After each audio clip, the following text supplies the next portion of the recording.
Yo, yo, in a bottle of rum. I forgot this. Is that how it goes, yo? What do I normally say? Maybe I've had too much rum. I don't even know what the hell what I serenade you guys with every SLS feature at MM2K. What's going on, everybody? We are live. Don't pay any attention to me and my crazy antics. I'm really excited today. We're gonna have a heck of a open mic today. It's gonna be more open, definitely, than our last one. Golly, can you imagine that? What we had last week? Last week we did a 3-hour session with 99.9999% of me talking. It's not gonna happen today. We're gonna have a very open forum. Shout out to everybody. We got Aminar in the house, the hater extraordinary. Hold on, let me do this. Man. I gotta get everything ready, man. Hold on. We gotta get the chat in the house. Aminar, where were you last week, brother? You missed a good one last week. We got Aminar, the hater extraordinaire, in the house. He says, are there very few still playing Stadia? We got the homie Dustin Oran, the postmaster, in the house. And who else we got? We got Stadia Pro Gaming. Yo, MM2K about this. Stadia Pro, look, SPG had a hell of a show yesterday. I wish I could have, oh man, we were talking and I really wanted to be part of it. And then something came up at the last minute. I forgot about a previous engagement that I had said that I would be part of. It was a really good engagement too. So SPG, I hope you're not mad at me. I hope you can forgive me. I was part of this thing where we were talking to kids. And it kind of inspired my conversation today because I was reflecting on it this morning. I said, that's a real good conversation. And I said it was very effective. I said we had a lot of compassion in that conversation. Even though these kids were saying some crazy stuff that, for me, had my blood boiling, because I could just imagine if my kids, which they have, come to me and said some of this crazy stuff, about being responsible and what their parents should do and what their responsibility is. I said, my blood would have been boiling. But our job is to get through. And there's a saying that my grandmother used to always say to me that I always struggle with. I got to be self-aware and be honest with y'all.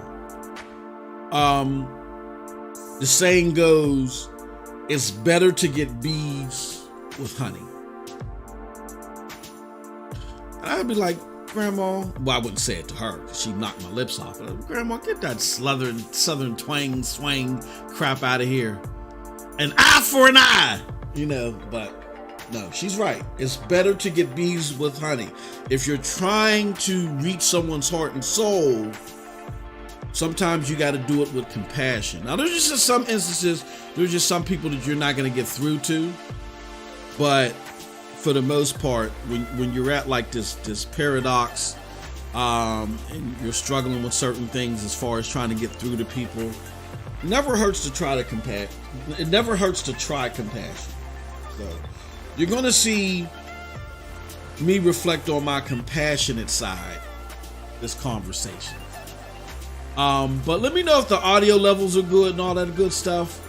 What else are we going to do? Shout out to Stadia Pro. He says, thank you, sir. It was a blast. I appreciate it, SPG. I really do. Tweet this out. Let everybody know that we're live. Let me do this as well. Let me do one little thing here. Because we got some great stuff that we want to talk about. We're going to talk about these numbers that I don't think a lot of people are aware of. We do something at PNTS Network on a regular basis. I want to talk about, we'll give you guys a sneak peek because we're not going to release it until tomorrow. After we dot our I's and cross our T's on some things. But I definitely am amazed by something that I've seen in this regards. I mean, when I was calculating everything, I was totally taken aback. And I'm going to explain it to you. So we're going to talk about that. Then I also want to give my, I want to talk about what's next. What do we got on the horizon? I know there's been a lot of, scratching and clawing at each other over different things. But we got some stuff coming down the horizon at Stadia and some stuff that we should be excited about. So let's talk about it. And then lastly, I'm going to give my compassionate final thoughts on this whole VGA thing.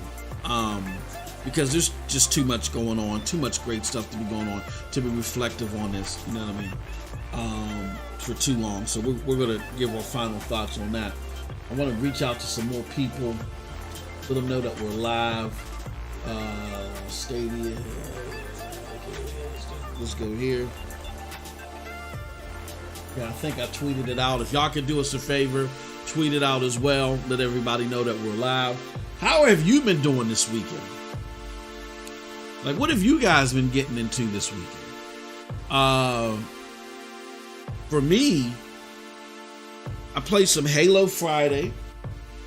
I got some gaming in. We played some Halo Friday, some Halo Infinite. Thank you, Stadia Pro. I appreciate it. Thank you for doing that. I was going to hop on that. I'm tired of it. Jeez. But we were, so I got that in. I got about a couple hours in. Man, fun game. But we got it rendered at very high quality. And the way we do our rendering, we don't play around. From when we upload it to when it's available for you, it takes about 4 days. That's how we ain't playing. We are not playing. We got a special technique, special sauce that we put on them ribs. And it takes about 4 days for it to all smoke and get nice and juicy to come out of the rack, the rib rack. So I think the day 4 will be Friday, because it took me a whole day just to upload it. So yeah, so you'll see it. No, did I say Friday? I meant Tuesday. Jeez Louise. So tomorrow, it should be up tomorrow. Hopefully you guys will enjoy it. We're gonna do some more of that, and along with some other games as well, because that's fun to do. And I love recording my gameplay. We also played some Ghost Recon Breakpoint this weekend on StadiaDosage streams. I hope you got a chance to take a look at that. If you didn't, go ahead, go to StadiaDosage streams after this and go check that out. We had a lot of fun. We did some direct streaming. And everybody started coming in right before I had to go. You know what I mean? So we're going to do some more of that. And crazy enough, I didn't play any Madden this weekend, but I watched some real live NFL. My Chiefs are looking good. I'm happy about that. Really happy about that. One more thing that I want to do. Well, a couple more things I want to do as people are coming in. One thing I'm going to do twice, just because this is going to be a great event, and I want as many people to know about it as possible, because I've already jumped in. But let me do this. If I can find, we have a new Discord, y'all, for the PNTS network. Whole new Discord. We got new people in the house. Shout out to Squid for joining. We appreciate you. I just saw Squid joining recently. Let me see, who else can we add? Invite people. I hit the wrong link. Come on. Copy. Let me copy this link. I'm gonna put this in here right now. This is the new. Hey Dre, what's going on, good brother? Good to see you in the house. Let's do this. The new PNTS network Discord. All right, brand new. What we did before, y'all. Come join. Let's see. What we did before, y'all, is we kind of had it closed off before, and here's why. I do a lot of content, mainstream gaming content, and I'm gonna replace the pen. Yep. And it's a different breed than the Stadia community. Like the Stadia community, we just want to talk about our enjoyment of the platform. I mean, there's, debates and things like that. But some of the things that we get into over on the mainstream gaming side really just isn't a good fit. And PNTS's, main community interaction is with the Stadia community at the moment. So a lot of that element we didn't want raining on your parade and coming in there and causing stuff without the right moderation in there. Well, now we do. We've worked with Peter Cottontail of PNTS Network, and he's put together a hell of a Discord. So I pinned it. Go ahead and join. Go ahead and join. We're gonna have all types of interaction in there. Pete is a lot more efficient and better at this than I am. You'll see as soon as you get in there. Definitely check it out. Join and spread the word. Anybody can join. Just if they cut up and act too much of a fool, they're gonna get they're gonna get Jazzy Jeffed off the porch. Just be in here. Let's be civil. Let's talk about some games. Let's enjoy some games. Let's have some great discussions, by the way, about some games. But let's not get ridiculous or over the top with any antics, because Pete and the tribe they'll roll about you in a hot second. All right. So there goes the link to the Discord. Go ahead and join it. It's gonna be some great times. Hope you all agree. All right. With that said, we got KBJ in the house. Says, hey, MM2K in chat. And then we got Dre says, hi, MM2K. Can I show you guys something? I want to show you guys something. Hold on one second. I want to show you guys one more thing. Let me show you something. This is PNTS Network. And if you don't know, now you know. We have this thing called the Community Digest, where we go and we highlight, a good portion of the Stadia content that's occurred throughout the week. We want to get it all, and we can only get it all with your help. So if you don't see yourself on here, even if you've already reached out to me, because, it's shout out to Colt of Stadia. He double checks this with me, but, we're both running around doing things. Really, ultimately, we want to get like 4 or 5 hands on this so people are plugging away at this and add as much content as possible. But if you notice that you're not on here, please let us know and we'll correct it to the best of our ability. But we got the streamers and everybody on here. So this is a great resource if you're looking for Stadia content. I mean, I'm appreciative that you guys may enjoy coming here and watching MM2K. But if you're like, oh, well, MM2K ain't do nothing today, where am I going to go? Or if you did check it out and you want more, this is a great resource to go to. You know what I'm saying? So I definitely suggest that you guys go either to Reddit, where we host, where we put it out there first, or come here to PNTS Network if you're looking for the archives, okay? And we already got last week's up there. And what we do is we try to get it up there either every Saturday or Sunday for the previous week, so the week that just, left. So people know, oh, this is out here and they can check it out, all right? Definitely. So with that said, the last thing I want to do is I want to show you guys this. So this is let me do something. Hold on. I want to pause this music and then I'm going to open this up. Right? Do I want to do that? Okay. And I'm going to play this. I'm going to mute myself. And then I want to play this for y'all. It's only like 3 seconds, but still. I love it. Hold on 1 second.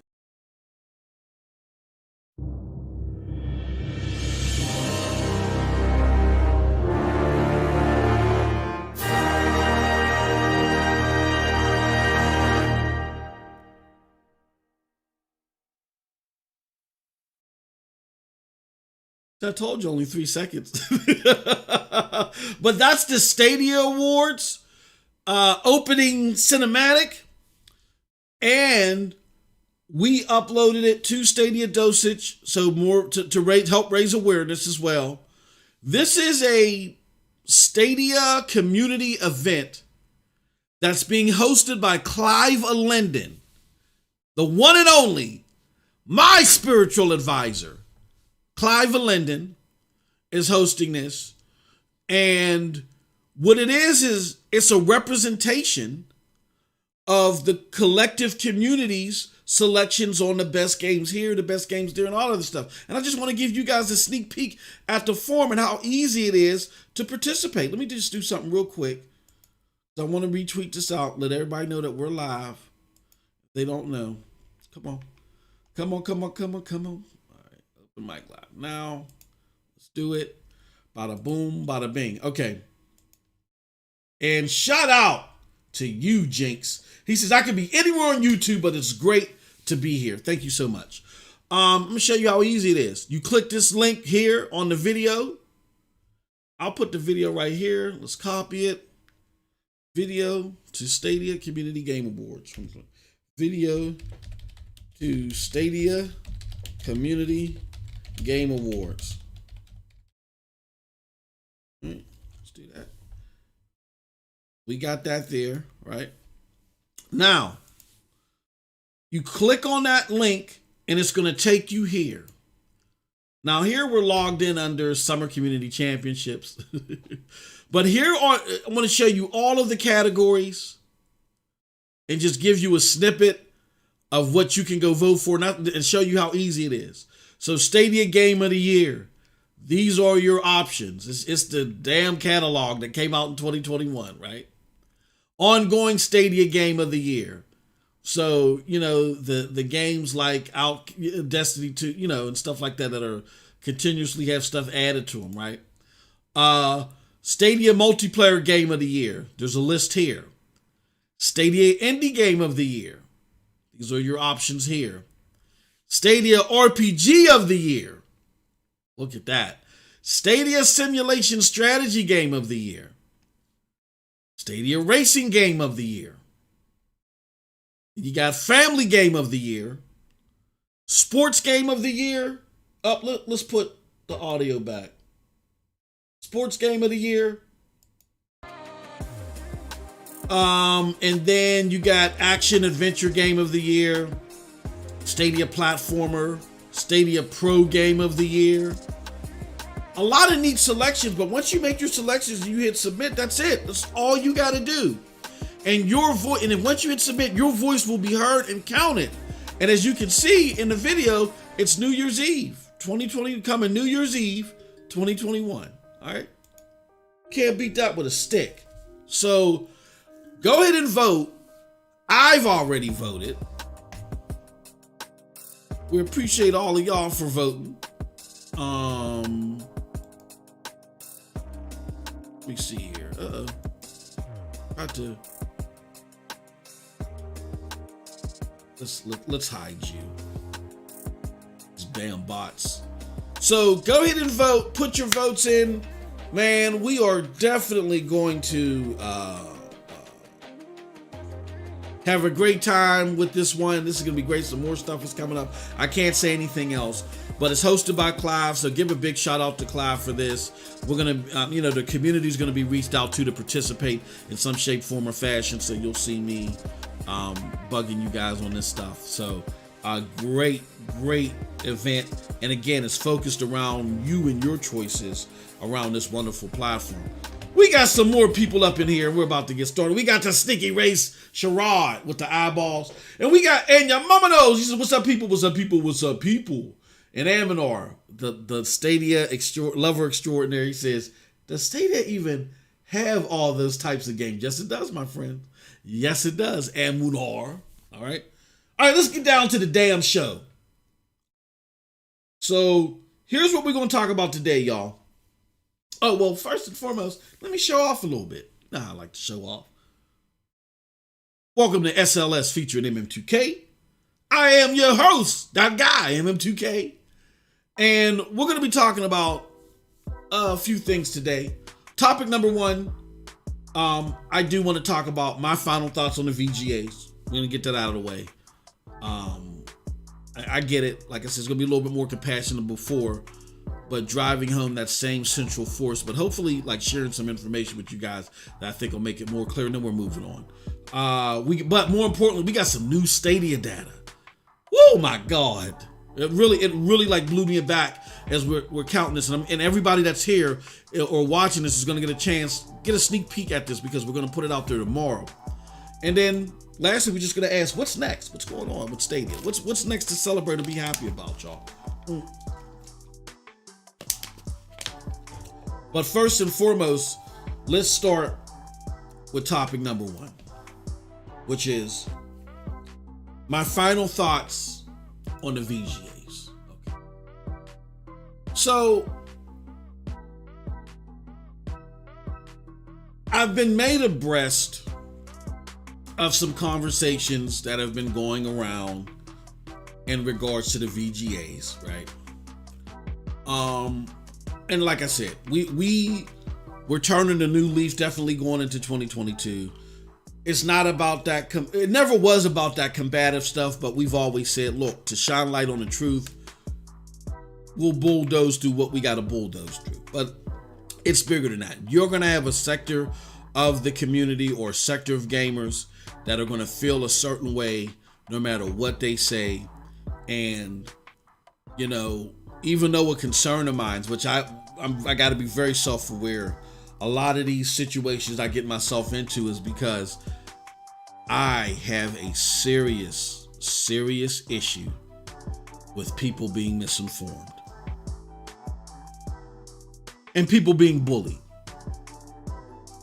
Like, I'm not, you know, I'm being dead serious about that. I really have a serious issue. And I'm not saying that makes me mightier or righteous than anybody else, but that's something that I got to deal with, because there's going to be some times to where you know, for the most part, you want to fight and champion for people, but you can't play whack-a-mole all day.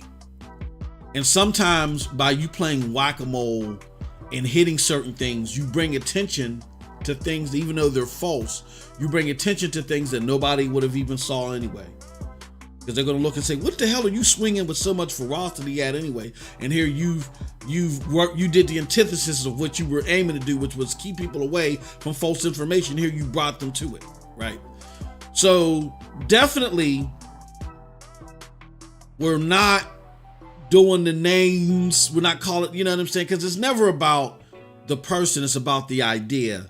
So that's dead. You know what I mean? And everybody has to respect that. That's on this platform. You know,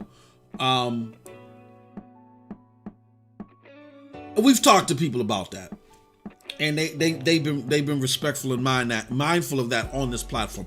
I can't control everyone's Twitter. I can't control this or that, but here it's all about keeping the community safeguarded from certain notions, not necessarily going after people. That never was the intent of shining light on things. And to make that more staunch and more clear, names will not be brought up. But I've been made aware of certain conversations, and I wanted to address, hold on, let me get my water. I wanted to address the themes of those conversations, not in a snarky way, not in a combative way, actually in a compassionate way, even though I don't agree with them. So conversation topic piece number one was,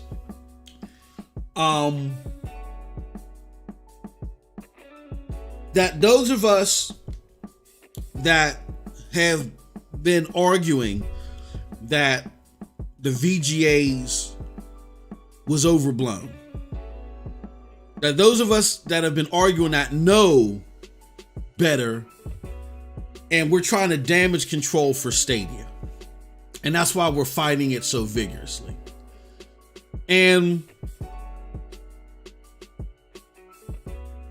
there's just a disconnect between understanding thought processes and where people are coming from that is behind that thought process. Like, I can tell you first and foremost,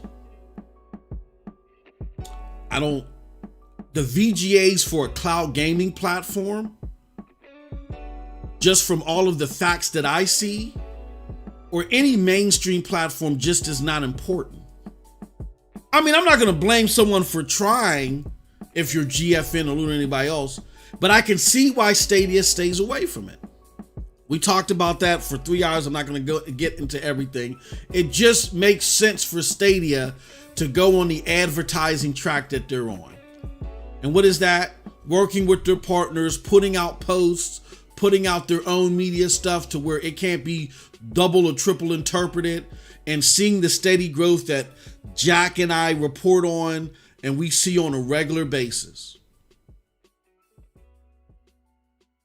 What we like for cloud gaming and Stadia to leapfrog its current projections of 1%, maybe 5% in 2026 or whatever, or, you know, I think it's like going up to 8% now. We would love for it to be 100% business in 2021. It's just not going to happen in all likelihood because of the psyche of the community, the greater community, the gaming community. The greater gaming community just do not trust nor care about cloud gaming. They just don't. We do. We're a peculiar few. We're leaders in that regard, but the average gamer does not care about cloud gaming. And I know that because I comb over data. I think I'm pretty good at combing over data. I think I'm good enough combing over data where we talked about it also on Friday. I gave you guys 5 critical, not just little one-off situations here and there, but I gave you guys 5 critical points of contention within Stadia news and the Stadia community where we were on the right side of it and others were not on the right side of it. And it wasn't because we had a crystal ball or we're smarter or better than anybody. No. We just live by a mantra of follow the data. I don't get emotional about this stuff, first and foremost. Don't confuse the theatrics, you know what I'm saying, with the core methodology. Don't get it twisted. All that spitting on the pop filter, that's the icing on the cake. The ingredients that make the cake are beyond emotions. I got to look at data. That's how I fed my family for the last 2.5 decades. Data, data, data. I live so much off of data. Y'all may not know this because y'all are only familiar with me with my Stadia work, but how I was able to build a name for myself and create some recognition within the mainstream gaming community was because that's what people know that I do. It was nothing for me to be at home with my family, get a phone call from a content creator, and they say, "Hey, yo, Moss, tell me how many copies did Horizon Zero Dawn sell before they sent out such and such ad?" And I'd be like, "Well, hold on, man." At first, I used to say, "Well, hold on. I'm out with my family. Like, can I eat my spaghetti? And then when I get home, I'll give it to you because I don't have it on me." "All right, man, can you get it to me?" And then I just realized I got to get this stuff out here in the cloud because they're not going to stop calling me. And this is something that I am interested and involved in. And so, you know, just to make it quick, someone can text me, boom, boom, boom, boom, boom. And that way you're not disrupting me meaning I have massive data loads on all this stuff. I've been collecting data on gaming since 2017. And I've been doing it as a hobby, but I'm taking what I've known from collecting data on what I do on a regular basis and applied it to gaming. So it was nothing for me for a YouTuber to call me and ask, "Hey, yo, give me the numbers on such and such." This is what I do. Like when Obama hit that shot, you know what I'm saying? When he was campaigning for Biden, and everybody's like, "Oh," and he's like, "That's what I do. This is what I do." And y'all may not have been aware of it because I'm not a braggadocious type of person, but this is what I do. And that's why I've aligned and I have such a kinship and such a respect for Jack, because Jack does it better than I've done it. He's like, Jack, wow. I've told you, I had conversations with him beyond the scene, like, my company would love to have you, but Jack is doing okay where he's at. So this is what I do. So that's why when I would hear, you know, all these emotion-filled conversations, I would look at the data and I'd be like, where is this coming from? And I'm like, I get we want to have these conversations to get things off our chest, But there are people at the other end of these microphones that think that this stuff that you're saying is vetted, and it's not. And that's where a lot of rifts have started. And I get it. I understand. I get it. And I'm not saying that emotions shouldn't be talked about or expressed. This is we're having conversations. But let it be known that it's exactly that. And wanting your emotions to be right is a very dangerous thing. I've seen plenty of podcasters fall because of that. Really get their credibility thrown in the mud and never be able to recover from it. Because the things that they wanted to happen, they talked about in an absolutist form. And when the dust settled and it was completely, a reverse or antithesis of what they said, and the drum they kept beating, the audience just looked at them and said, "You're not credible. I was listening to you for factual information, not just for entertainment or conversational pieces, and you've led me astray." And they've lost their credibility forever. So that's what fuels me. And I admittedly got to, get better at not playing whack-a-mole with every single thing that's out there. It's just at some point in time, you got to rely on people. I can supply, and we can work with others to supply a platform where, okay, you cross balance what you're hearing versus something else. And if these people got the facts, and if these people here got the better track record, okay, then I'm going to lean on this more. That's all we can do at the end of the day in some instances. I mean, there's going to be instances like what we got with Jeff Keighley and Tom Warren, where I think it's valuable to go out there and correct the record in decency and order. But every single John and Joe and Jenny that goes out there and says something that isn't correct, you start bringing attention to things that people won't even come across if we're playing whack-a-mole with everything. So just something to be conscious of, because it's something I got to be conscious of. All right. But this is not damage control. This is gamers looking out for their fellow gamers. And I got proof that I knew that all you gotta do is watch my content. I got proof that I did not think that the Game Awards were important for Stadia. Check out my morning tonic. Did y'all check out my morning tonic? Matter of fact, let me play it here. Hold on, let me do this. Let me play it here. I don't want to go there. Let's go look for MM2K. I'll play it here. As weird as YouTube is, well, no, the accounts are linked, so it shouldn't be a problem. So let me mute my mic. Let me mute this music, and then I'm going to play.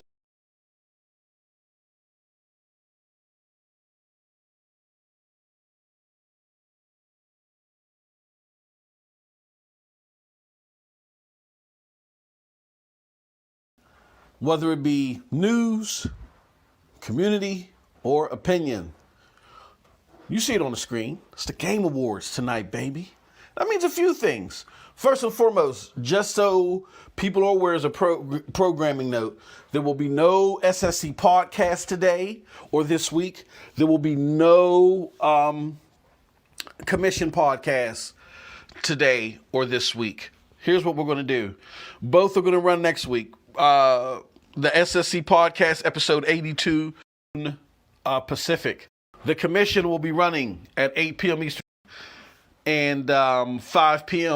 So, make note of those programming notes, because those shows will be coming back next to the Game Awards. And, we be running so close to this particular today to the Game break this week. We'll come back next week with all that good stuff, all right? Also, but I'm not going to leave y'all hanging.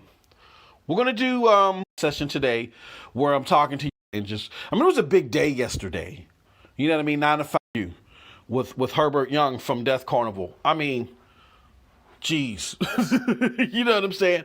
I really got to express my feelings on that, man. And I'm really thankful for the opportunity to even sit in on that, and be a part of that. So we're gonna talk about that. And also, I'm gonna play some games. You know what I mean? I want to get some gaming in. I finally got enough stuff settled at the house, to where we can get some gaming in. And I really want you guys to, interact, talk, whatever. Maybe we can even get you into some games and all other stuff. So we're gonna be planning that as well. So a big action-packed night, even though we're not having SSC or the Commission podcast this week. I'm still going to be doing some things. So hopefully you can partake, and then we'll just wrap it all up with the Game Awards tonight. You know what I mean? So that's what's going on. I can't wait for the show. I'm very excited. Some people may say, well, MM2K, why are you excited? Is Stadia going to have logos and stuff there? Likely not. We know that Amazon's going to be there at some capacity, and I'm excited to even see what they have in store.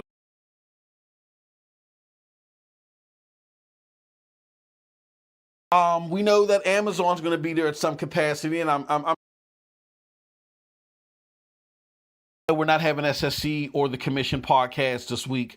I'm still going to be doing some things. So hopefully you can That's what's going on. I can't wait for the show. I'm very excited. Some people may say, well, MM2K, why are you excited? Is Stadia going to have logos and stuff there? Likely not.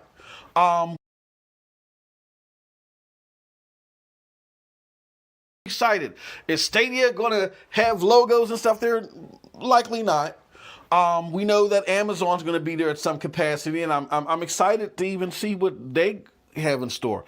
Are they going to be letting people know that New World is coming to Luna? Who knows? But at these award shows, we're going to potentially see games that are coming to Stadia. And that's why I'm excited. And I'm just a gamer enthusiast in general. You know what I mean? So let's get ready. I'm going to see you guys on the flip side. All right. Uh-oh.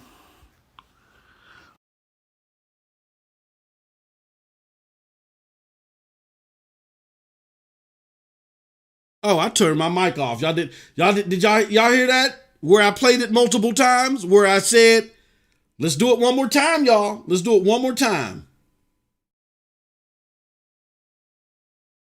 For this show, I'm very excited. Some people may say, well, MM2K, why are you excited? Is Stadia going to have logos and stuff there? Likely not. Y'all heard it. That was like the 8th millionth time that I played it. Is Stadia going to have logos there? Likely not. So, I mean, I don't have to lie about video games. That's what it is at the end of the day.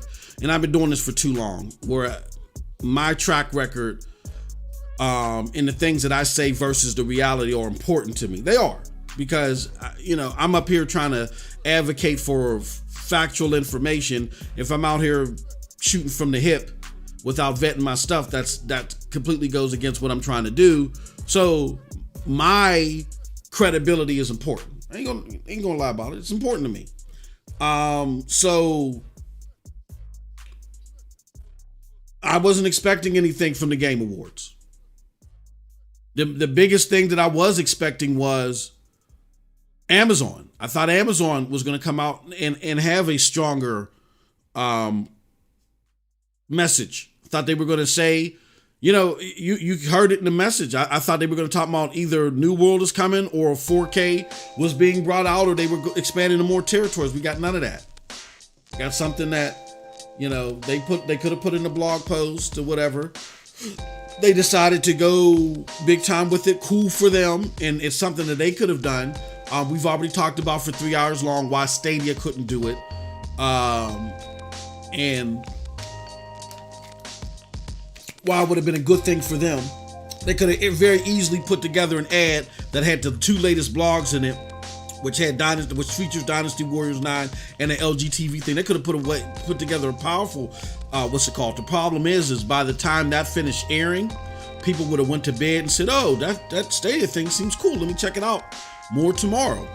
And they would have woken up to a whole bunch of ads downing it. No, don't fall for that. Stadia is this, Stadia is that, Stadia is this. And then people would have said, oh, wow, it's that bad?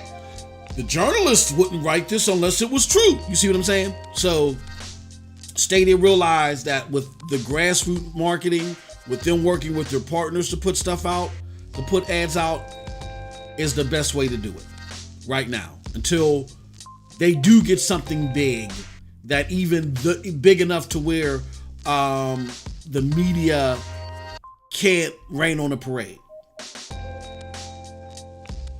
So to cover point number one, no, it isn't damage control. It's trying to help keep fellow gamers out of the weeds. But at some point in time, fellow gamers have to be smart enough to say, you know what?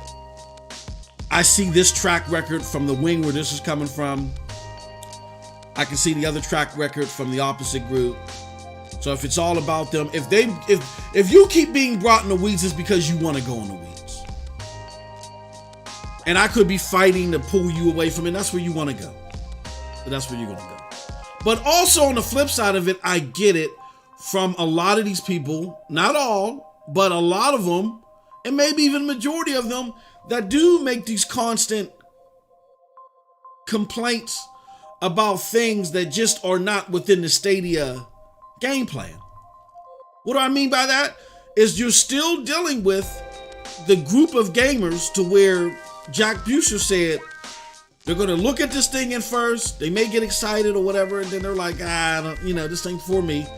And they're going to walk away from it, and then they'll come back years later and then be happy. You're getting the residue of that group, because what it was is they were so excited for Stadia for their own reasons that they built up this roadmap or these expectations on their own. And they can't let them go. And they're angry and they're upset about that, because because they enjoyed the platform so much and they were hoping to get XYZ, and they're not getting them. So instead of saying, well, I want to get XYZ somewhere else, because they really can't, because the things that this is what they're not realizing, and I mean this in a nice way, is that if somebody else was supplying you what you wanted and you were totally happy, you wouldn't even talk about Stadia. You wouldn't care.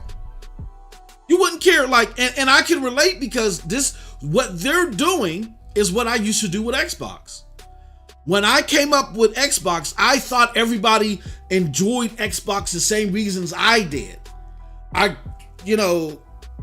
became part of groups and talked to people, and even started a website based around my love of Xbox, which was centered around some specific things.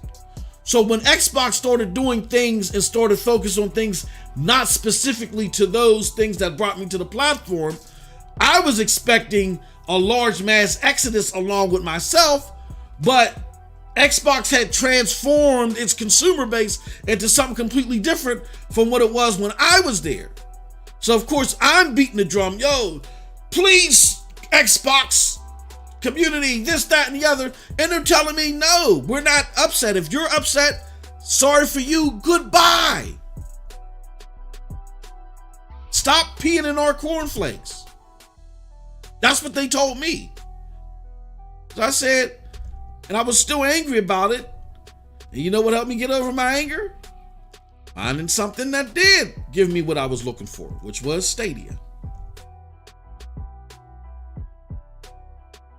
I just wanted to be able to enjoy the way that I game, make it comfortable, make it easy. I just felt like that Xbox kept telling me all this technical stuff, and it never followed through the way that I wanted. It was never anyway the way that they said it was going to be. And Stadia was, and then the Xbox was the biggest mouthpiece out there for cloud gaming, and from my user case, it was the worst experience. And that really disappointed me. Among other things, but other console related things. But when I still was clinging on to this whole Xbox cloud thing, that was the final straw that broke the camel's back for me. And I finally found something that made me happy. So now I don't, I may comment on Xbox when I'm talking gaming news, but I don't go and mess with the community and tell them, oh, this is stupid, I don't do that. I'm happy. Because I'm happy, even though I report on gaming news, you don't see me peeing in their cornflakes and coming up with doom and gloom that's unvetted. You don't see me do that. I may address certain points of contention here and there, but I'm not making pleas, you know what I mean, for the Stadia community or for the Xbox community to be upset with me. They're happy. I wasn't, so I went somewhere else to find my happiness. And I am, until they come to that recognition, they're going to continue to send out tweets. They're going to continue to say things. They're going to typecast our response as we're damage controlling. And there's just going to be that disconnect. At some point in time, you got to just say, that's how they feel. They think they mean well. But sometimes shining a light on what they have to say, even though a large group of masses, like giving it too much attention doesn't help the cause. And sometimes people just have to be smart enough to check and vet other sources. Some people may not be aware of those other sources. I get it, but they got to check. You know what I mean? Like when I hear something about something that I'm new about, I don't just say, oh, I like the way that guy talks, so I'm gonna believe what he says. I vet it. Consumers just got to be smart like that. You got to check track records. And if they do that, they'll be fine. Now, I'm not saying that we're completely pulling away from safeguarding people from misinformation. No. We're not saying that. But what I'm saying is that what you're not going to see from me is the constant tweets from Joe Blow of the community or Bobby D of the community just saying random things. Who cares? Who cares? There's enough information out there. We got the Stadia community dosage. I mean, if you're worried about misinformation, spread that stuff out.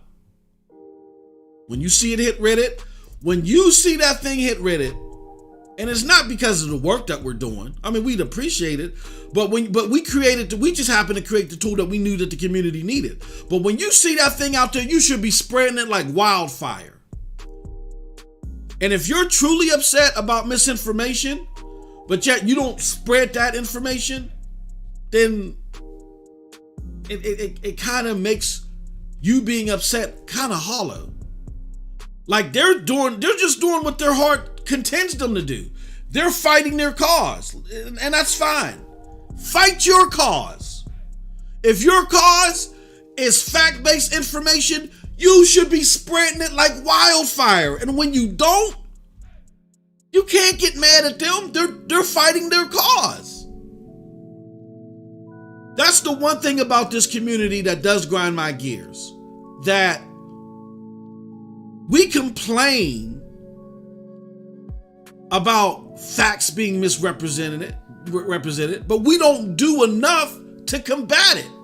We let the people that are misrepresenting, whether it's intentional or not, that are misrepresenting things, they're out there fighting and clawing for their damn lives.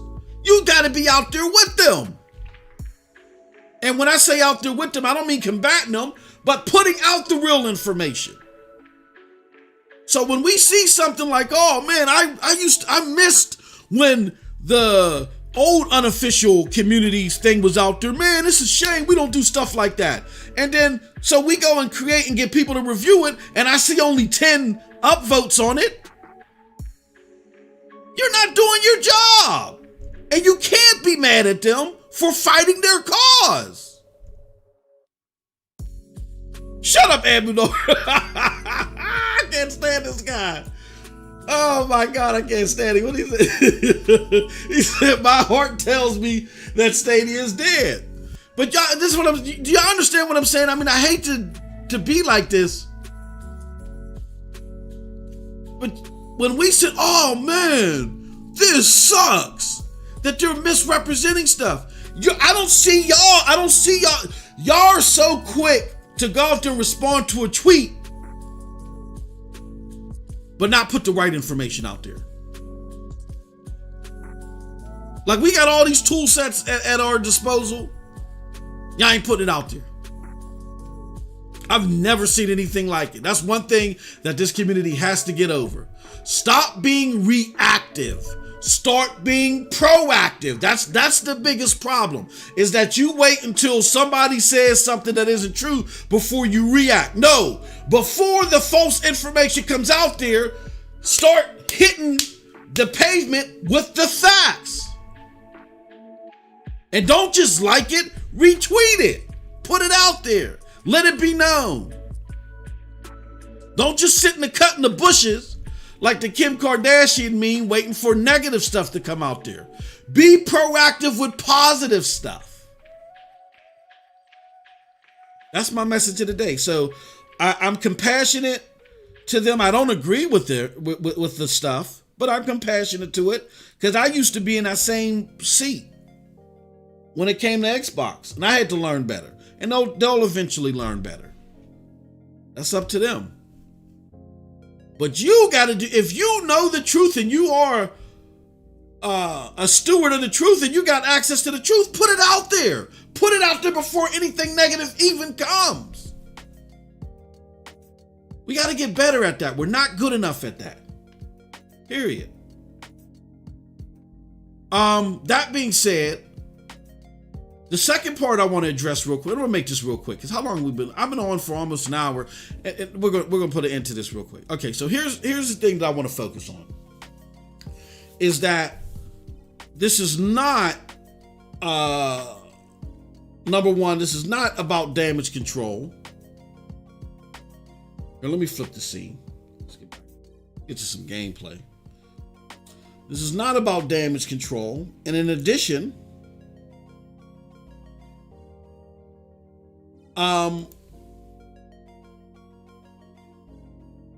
When it comes to this, people got to understand business. There's a reason why Stadia wasn't there at the Game Awards, and it makes perfect sense. And in a perfect world, would we want them there? Hell yeah, we want them there. And eventually they're going to need to be there. In order to be taken seriously as a premier platform, as long as the VGAs are important, they're going to have to be there. But none of these cloud platforms are premier platforms. So it's not that dire right now.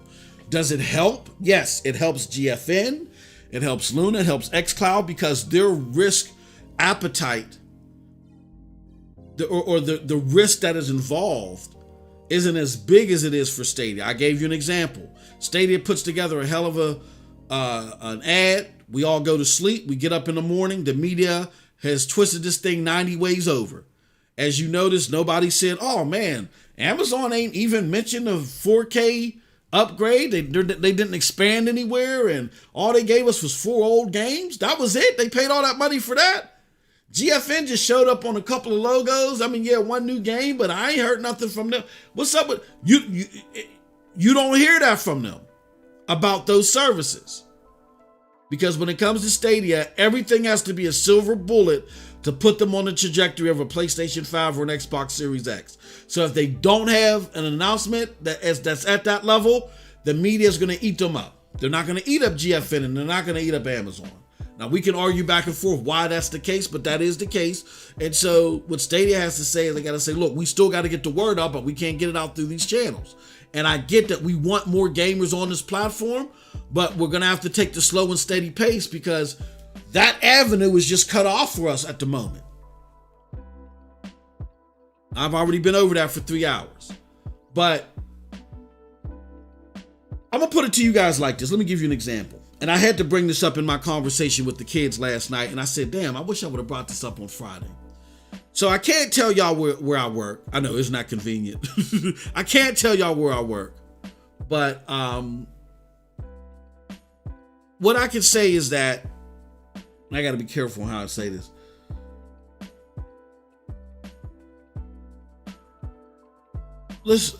Several years ago, the company that I work for was like top 5 in our business sector. Was top 5 as far as, I would say, our footprint with consumers. I'll put it like that. And I'll make it make sense in a little bit. Just bear with me.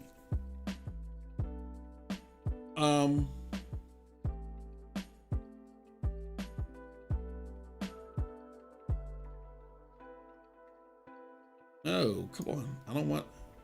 All right. So my the company that I worked for was top 5, and then a few years ago they merged with another company.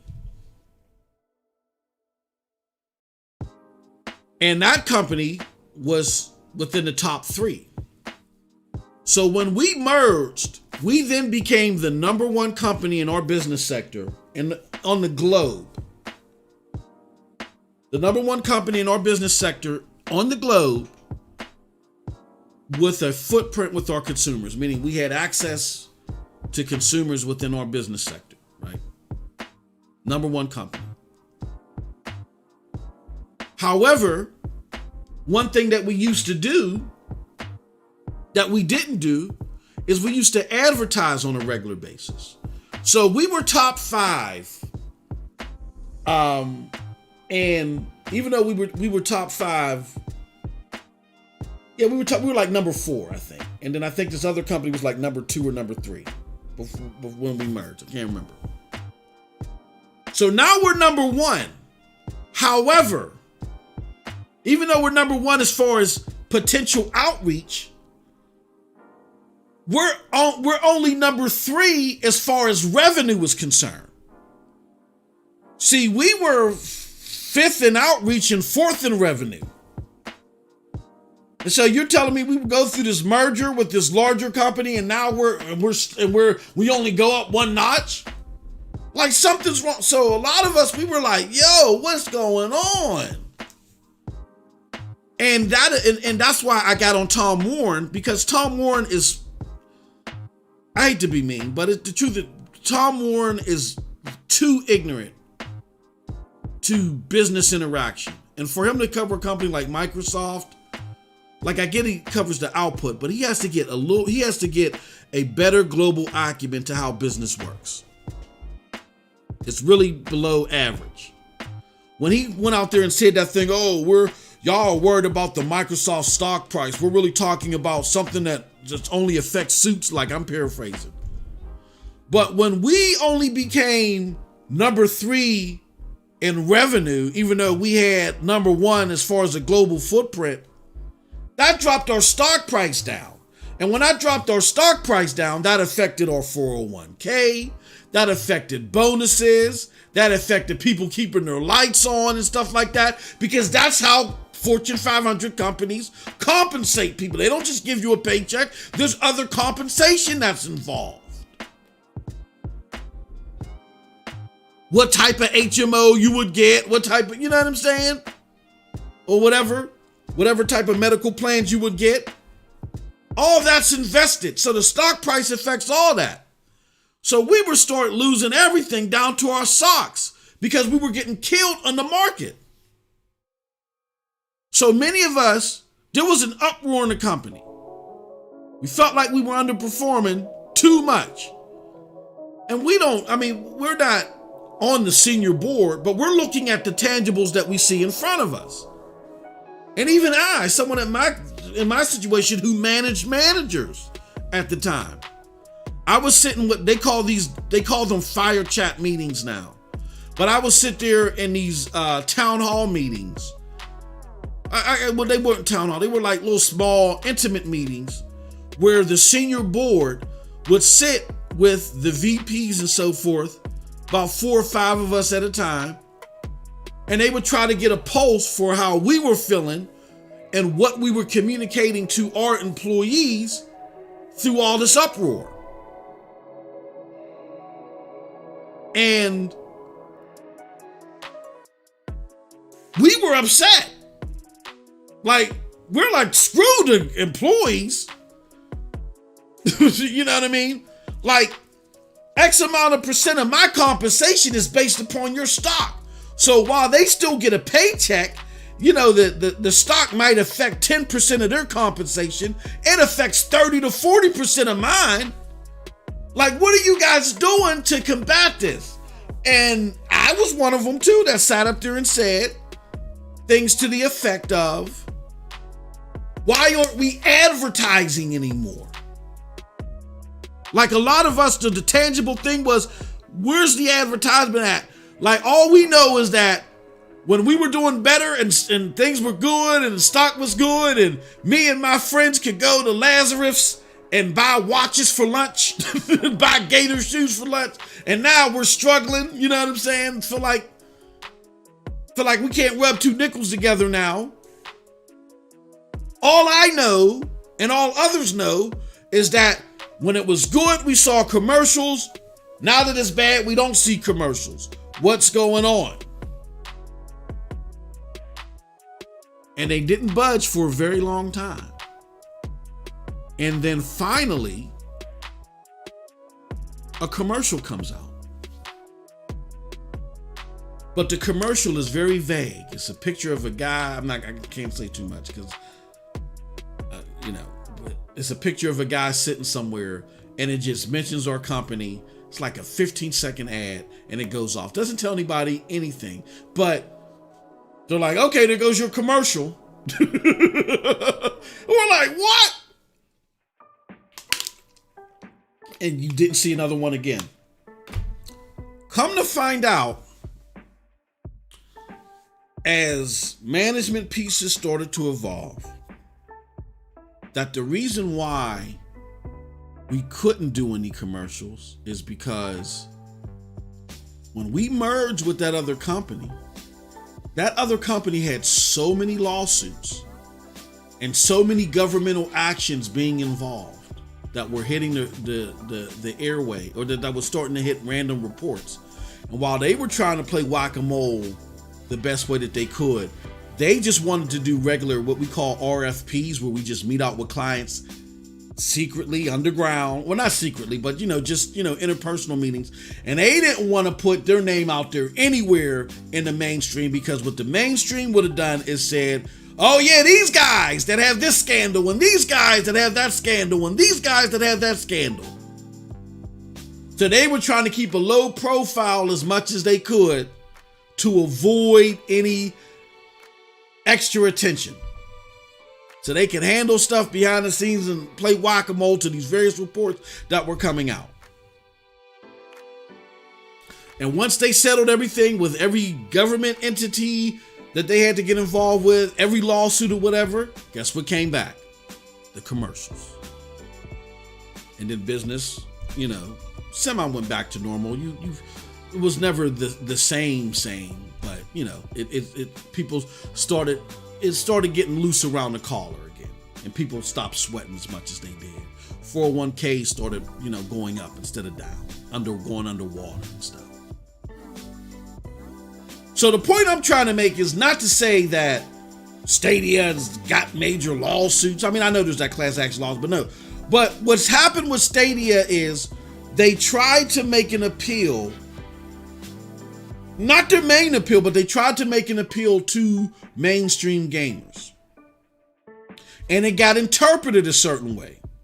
And when it got interpreted a certain way, but the out-of-the-box product didn't match how it got interpreted, there was a scarlet letter thrown on the Stadia name that still remains. So every time they get brought up at a mainstream level, it doesn't even have to be journalists. It could be my YouTube friends that I talk to. If what's being talked about doesn't bring Stadia up to Xbox Series X or PlayStation 5 levels and quantities, they don't want to talk about it. It's a failure. And what Stadia doesn't want is all this good that they've made with the announcements and the LG TVs, and they're looking at statistics because we're looking at them too. And I know they got more statistics than us. They don't want to look at these statistics and then get braggadocious and get bold, go to the Game Awards, only for the media to tweet. That's all they can do?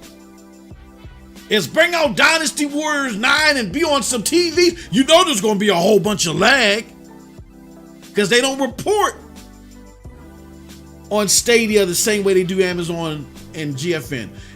With them, they just go, You know what I'm saying? But they don't get any negative press. And with them, it's like, okay, if you can pick off a few people, great.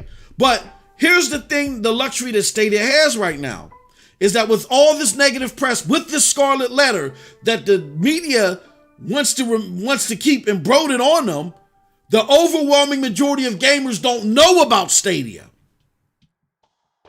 So if the rest of the gamers that are out there, if they can reach them themselves, even though it's going to be done in incremental levels, that's better than them trying to go mainstream and the media continues to tank them with them at a faster rate than they can win them over.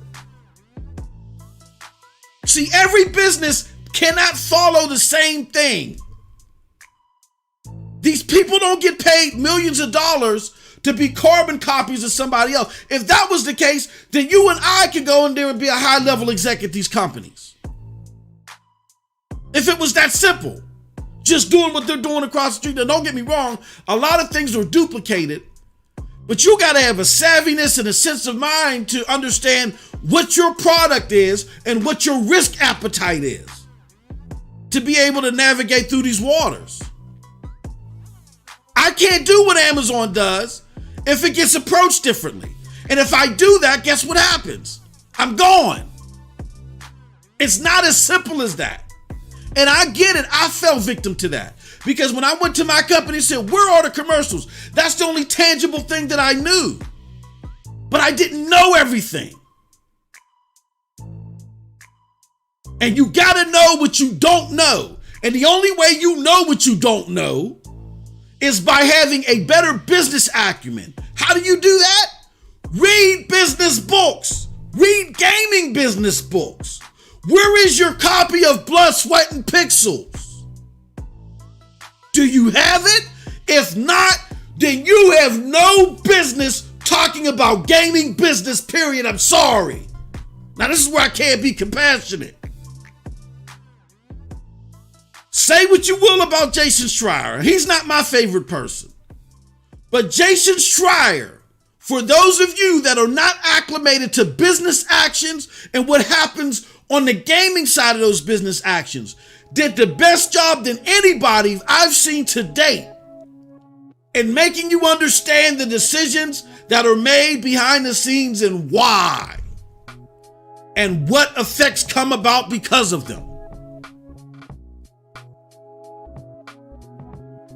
If you had that business acumen, whether it be, albeit by experience, and I hate to throw names out there, like we're not better than anybody, it's just that that's our experience. Like Jack, myself, and Clive, who have that business experience. And trust me, I've read plenty of books. I'm going, well, I'm just saying an easier book for you, the consumer, to digest and get better at this. And it may be not even still clicked in. I'm pretty sure Tom Warner's, I swear, I hope to God he has, but I'm pretty sure Tom Warner's read Blood, Sweat, and Pixels, but for him it ain't clicking. But what I'm telling you is that you got to know what you don't know. And what we don't know is the data that Google has at its disposal to help cater its decisions. Now, sometimes there's junk data, but by looking at the numbers and the figures and stuff that Jack Deslip and I, that Jack really puts together, and I'm just looking at after the fact. After looking at those, they know something. Y'all been screaming bloody murder about Stadia since launch. It's gonna die, it's gonna die. They're not here, it's gonna die, it's gonna die. It's dead. It only got 6 weeks, it's gonna die. Y'all been screaming that bloody murder for 2 years and it keeps growing. How? Both can't exist. They both can't exist. Somebody's wrong. And let me give you a hint. It's not the company that's growing. Somebody's wrong. Just like I was wrong when I went to my company and said, put the commercial didn't do anything. There was a bigger underlying situation going on behind the scenes that was bigger than my pay grade.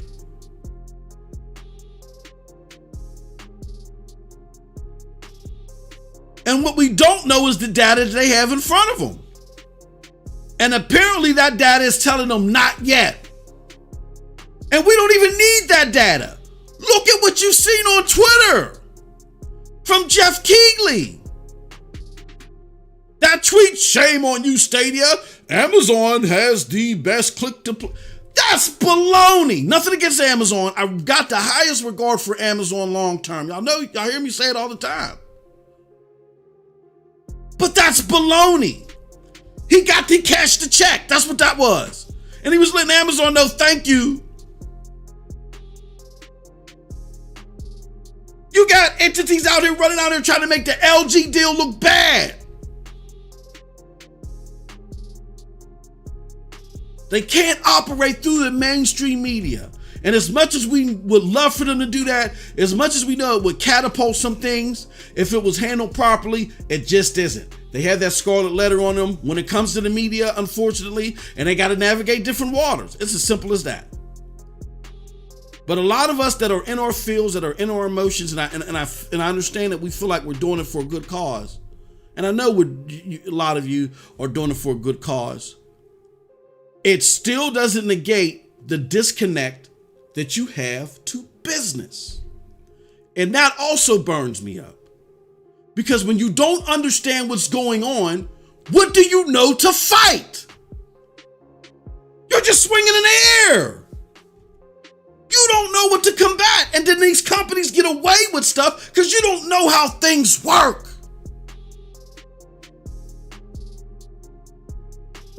We got to get better than just picking up a microphone. Before I pick up a microphone, you know why I'm late a lot of times? Because I'm doing research. Me, the business guy, I'm doing research. I'm double checking the information I'm about to tell you. And then I lose track of time.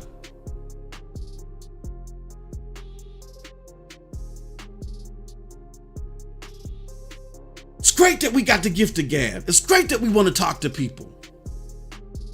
But you can't be taken seriously as an informative force if you don't know what the hell is going on. I know I said I was going to have more compassion today. You know I'm a liar.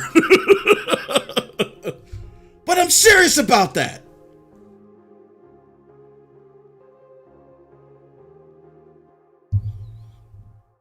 I'm not just looking for stuff to fit a narrative. We're looking to inform people. And we got to get better at that. We're bad at that. Very bad. Very bad. I cannot do nothing but be honest. We're very bad at it.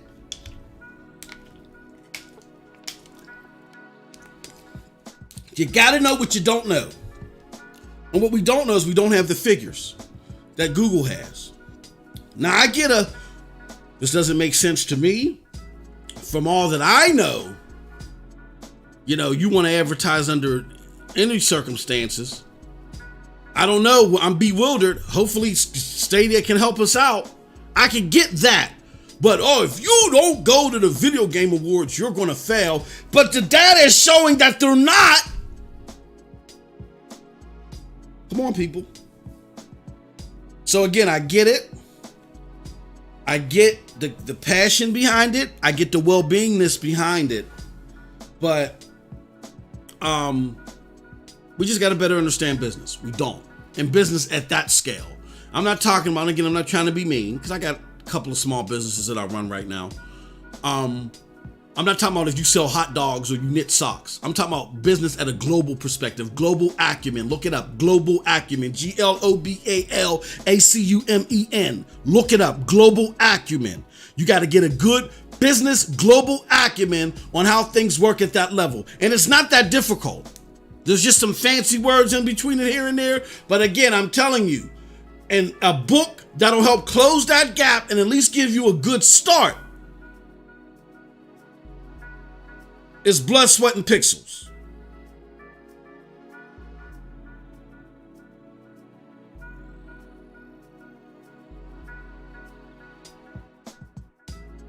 Now I see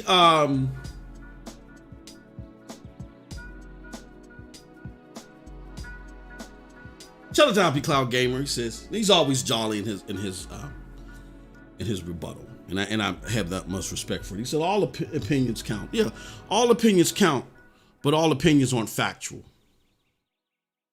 So if I'm pivoting from a plane, like I'm gonna tell you, I hate to get pivotal like this, but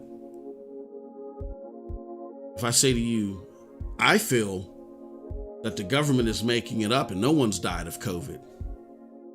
That's my opinion.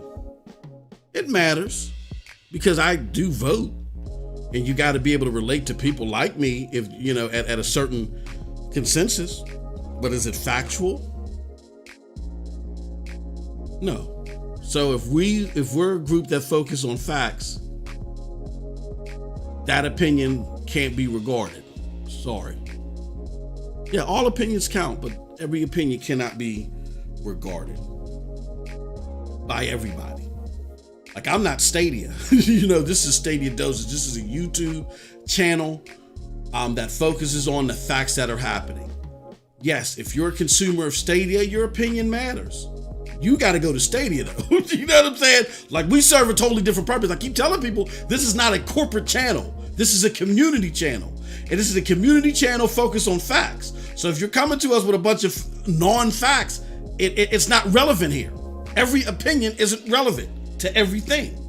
But all opinions do matter. I do agree with that. But I just wanted to make sure that we made that distinction. Also, shout out to Windows Vista. I love the name of this account. It says Google was at the Game Awards. It was just for the Google Play Store. Absolutely. And you know why that makes sense? Because Google Play is a $48 billion business as of last year. And I'm pretty sure a large part of that is based upon the gaming sector. Stadia is nowhere near that. GFN's nowhere near that. Luna's nowhere near that. But if Luna and GFN want to show up, great. Their risk reward isn't as big as it is for Stadia. Meaning, the most people will do go, who cares? That 3080 tier, But then there might be a bundle of people here and there that might say, that might interest me. They're not going to get the negative follow-up press no matter what they do like Stadia would. So that's the difference there. And again, we pivot off of facts, so we look at that when people, Google Play was there. Of course, it made sense that Google Play was there. It's a $48 billion business. And that is the biggest stage for gaming right now at the moment. It makes perfect sense for them to be there because their Google Play is not going to get the negative press. Stadia is. They got the scarlet letter on them.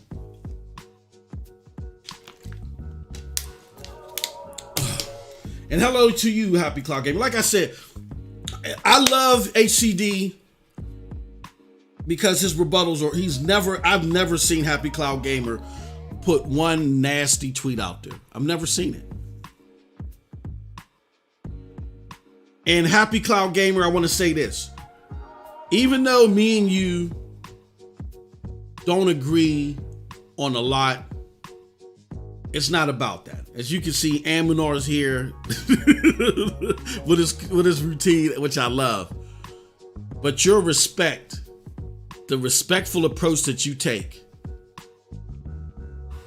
is model. And I hope that not only colleagues of yours or whoever that may agree with you or not can follow up on your approach. Ray's another one. Ray Sherrod. Him and Happy Cloud Gamer, I love interacting with them because they're positive.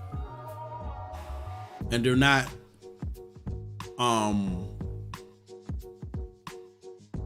trying to typecast a reason on the opposing side. They just speak their piece. And I love it. Love it. All right. So that's that about that. I went on forever and ever about that. But yeah, it's not damage control. It's kind of our knee-jerk reaction and having to deal with false information. And we can get better at that. Like it's not necessary to play whack-a-mole with every comment at Stadia. And trust me, every negative article that's out there for Stadia, as I said on Friday, the overwhelming majority, I would say at least 80% of them that I see, I've never forwarded or brought your attention to it. It's just the most egregious ones where it's like, hold on. this information could be damaging to someone's user case. I'm going to put this out there so we can put the truth out there. I told you guys on Friday, there was this one particular GameStop article that was the worst I've seen out of them all. But we know why, because it's GameStop and they want physical sales. Or you know what I'm saying? They're not happy with just selling Google Play cards that people can use on Stadia. You know, they would like a lot more interaction with Stadia and they're not going to get it. So, you know, they dog it. But yeah, it's not damage control. You got to understand the business. And it's not plain vanilla for everybody. Every business can't do the same thing. You want to mimic success, but you got to be savvy and smart enough as a board, a CEO, whatever the CFO, whatever the case may be, to know when you got to steer off course and do something a little different that's best for your product or service. But lastly, I get people's compassions. That's why, like I said, that's why we've doubled down on it. We're not calling out names. We're not attacking people. We're just addressing the notions. And we're doubling down on asking people, look, be careful, y'all. Like, in our attempt to deal with misinformation, we might be working against ourselves. Let's not highlight every single tweet that's out there. Just the most egregious ones to where we can provide some facts and then move on. I want to focus on the good more than anything. And I know we do have a wing that's like, look, we feel a certain way. You should feel the way that we feel. I get that, and I've been there. But the best you can do is, if that's not where you're at in your headspace, ignore that. Don't let it get you worked up to where you're interacting and fighting them. Let's focus on the positive. Let's focus on the fathomable things. Let's focus on the things that we can relate to, and let them fight their own, let them fight their own piece. You know what I'm saying? Let them express themselves the way that they feel. Let them do it. We ain't got to address every single thing. And if they bring it to our yard and say, well, you shouldn't like this and that, then you pull out the facts and let them know why that you can't relate to what they're saying. You agree, you respect their right to say what they're going to say because you don't own social media. But the reason why you're not giving it oxygen is just because where you're coming from doesn't relate to this and you don't see it as an issue. But if they see it as a problem, fine.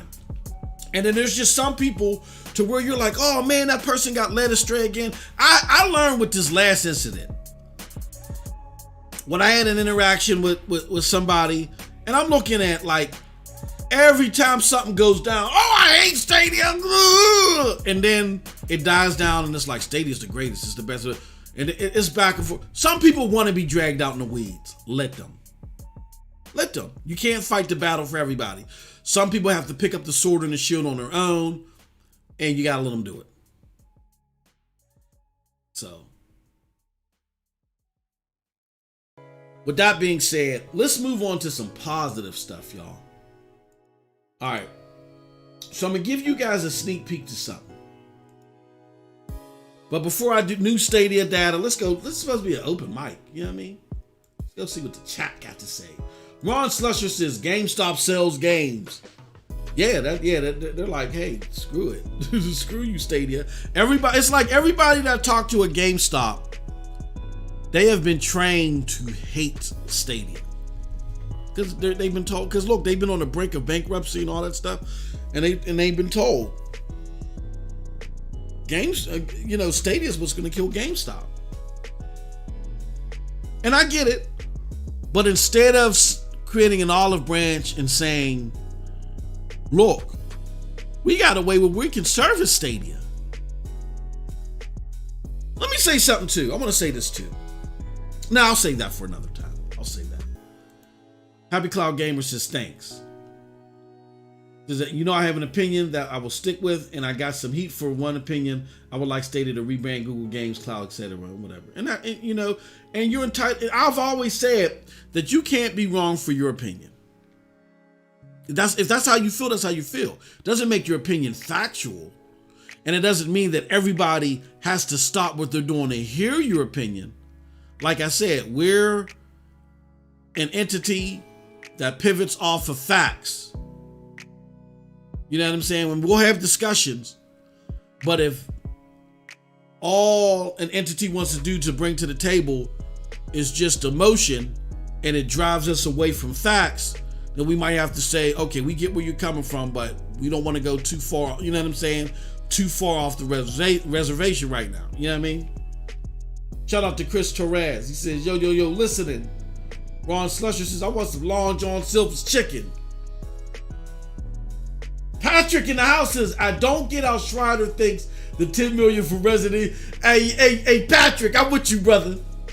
But no, Jason Schreier, as great as his work was with Blood, Sweat, and Pixels, his personal gaming opinions on what should be are wow. I've never agreed with him. He just looks at volume. There's all these volume of games, so everybody should be happy. No, it's not like that. Is it convenient? Is it affordable and all this other stuff? And that's why he don't understand Stadia. He feels like, because he said this before. He said this in an interview with Yang Ye, which, Yang Ye isn't the community's favorite either. But, and I had sided with Jason Schreier because he was having a debate with Yang Ye.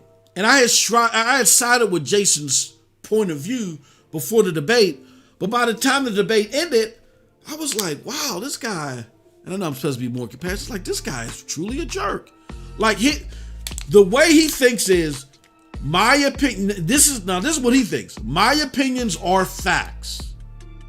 Not the things that I've discovered or researched, but my opinions are facts. People should be happy because I can pull up a whole bunch of games on Steam and nobody should have anything to complain about. I don't care if you can't afford games, it doesn't matter. That's how he comes off. So a non-premier platform getting some of the biggest games ever and getting them day and date and having to pay a little bit extra for them isn't the most ideal thing, but it makes sense on why it has to happen. To him, it doesn't matter because there's not even a need for Stadia. Who cares that you can't buy games? He can get games, of course, because he's Jason Schreier. When's the last time he bought a game, for crying out loud? But I digress. Why do we need a Stadia? If Stadia is going to exist, it should be nothing but a bunch of indie games that you can, pay $2 million for and get 50 of them. That's what he thinks. He is well off the reservation. So even though I like his investigative work and his literary stuff as far as placing factual things together, his individual opinions are way in outer space. Says I still need Rich Dad Poor Dad. Let's look it up, y'all. I can't believe I forgot the name. That was like Howard T. Kawasaki, I believe his name is. Is it Howard or Richard? Rich Dad Poor Dad. It's Robert T. Kawasaki. Yep. Let's go to it. Let me show y'all real quick. Robert T. Kawasaki, Rich Dad Poor Dad. Look it up. And try to get the original book. Get the original book. I think it was written in 1999. It's a whole literary series right now, but get the literary book. Get the first installment. That'll really get you up to par. All right, y'all. Josh Lafferty said, "What did I miss? Just me rambling more about the Game Awards." All right, peace out, Happy Cloud Gamer. All right. Now, let's talk about these statistics. So, maybe I did this prematurely. Yeah, I shouldn't have done this. Okay. So let me go back. I'm all over the place. So if you go to PNTS Network, it's a little small place here, PNTS Network, go home.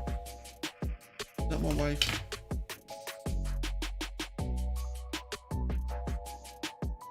Come on. Need my wife to hurry up because we gotta go food shopping. Not here. Let's see here. Where is the article at? Oh man. Let me put it in NPD. Oh gosh. There it goes. So we do this series every month where we take the NPD totals or the charts from NPD and we match them up against all of the main cloud platforms. And we say, okay, who has most of the chart topping multiplats, right? And there's a reason why we do that. Here's the reason why we do that.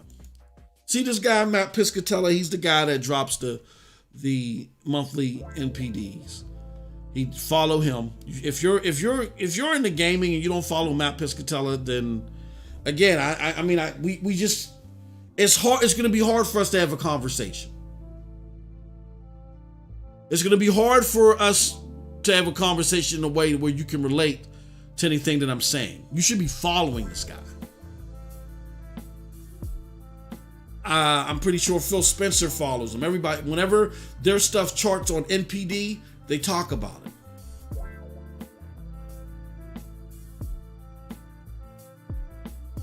I've already showed you those tweets several shows ago where I told the community, because there was questions in the community, well, I mean, NPD only does it. There was a complete, total disconnect and ignorance to the important role that NPD plays even globally, even though it only measures what's happening in North America. North America in gaming is so huge that the results of North America are likely the results when you combine the rest of the globe. To the point to where Phil Spencer, Yoshida, Bowser, what's his name that used to be in Reggie Fils-Aimé, when they chart in a significant fashion on NPD, they talk about it. Oh, congratulations to our fellow employees at Xbox for doing this on NPD. All those other charts, they don't talk about them. They only talk about, that's how big NPD is even globally. Because if you chart here, then you're making it big. It's just crazy how big North America is to gaming and how much it represents in regards to the rest of the locales now. And a lot of people that are doing this now, particularly for cloud gaming or Stadia, were not aware of this. And that was a handicap. I got to be honest with you. Now you guys we've shaken the leaves and made enough noise to where now you guys should be aware of this, and now you should be following Matt Piscatella. Because now the conversations that we do have now should make a little bit more sense. Okay. So this thread is out there again for the activity that happened in November as far as the games that were purchased. And he talks about the trends, the best-selling consoles, which was Nintendo. And then he talks about the best games that are on each platform. Like, let's see here. These were the best-selling Nintendo games on the Nintendo platform. Here was the best-selling PlayStation games on the PlayStation platform. And here goes the best-selling games on the Xbox platform, right? But then he also does top 20 games for the top selling games altogether for that particular month. He does a year-to-date list of, okay, the top 10 games for as of 2021. And he does a rolling calendar, which, my business savvy people, they know what that means. From last November to this November. And so when we normally do these, we show a significant gap between Stadia and other platforms. Doesn't mean, and when we say significant gap, we mean the number of games that make these charts, particularly the multi-plat games. But the games that make these charts, these are the games that, in all likelihood, or I don't want to say in all likelihood, but the games that make these charts, these are the games that the consumer, the average consumer, and for large part console consumer, but the mainstream, that's the word that I'm looking for, the mainstream console consumer, even though they do take sales from PC, because you can see here, you know, they do measure Steam sales, but the average, I'll say that the mainstream gamer, the mainstream gaming consumer, when they go out and they buy titles, this is what determines the ones that are successful, the most successful ones.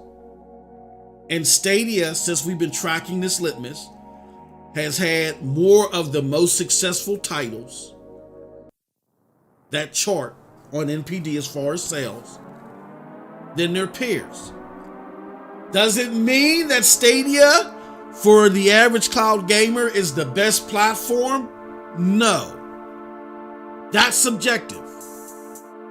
Because if you're a PC gamer and you only care about what's on PC, then, or you mainly care about what's on PC, this list means nothing to you because it's saturated with console titles that you don't even care about. If you're mainly a free-to-play gamer, this list means nothing to you. Why? Because it's dealing with retail sales. But we're talking about the average consumer, the average mainstream consumer, and their monthly purchasing habits on the games that they buy.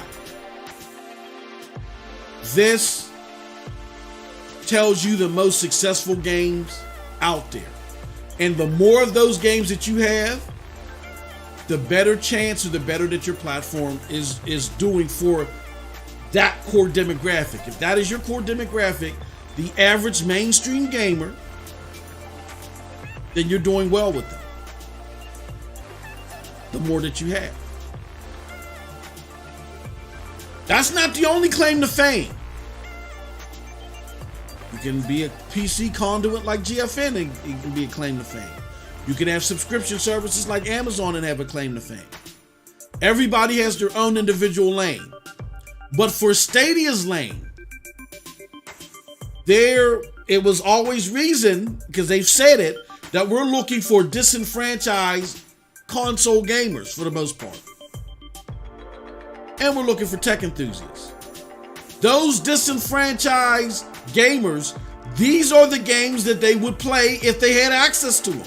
These are the games that they will play for the most part.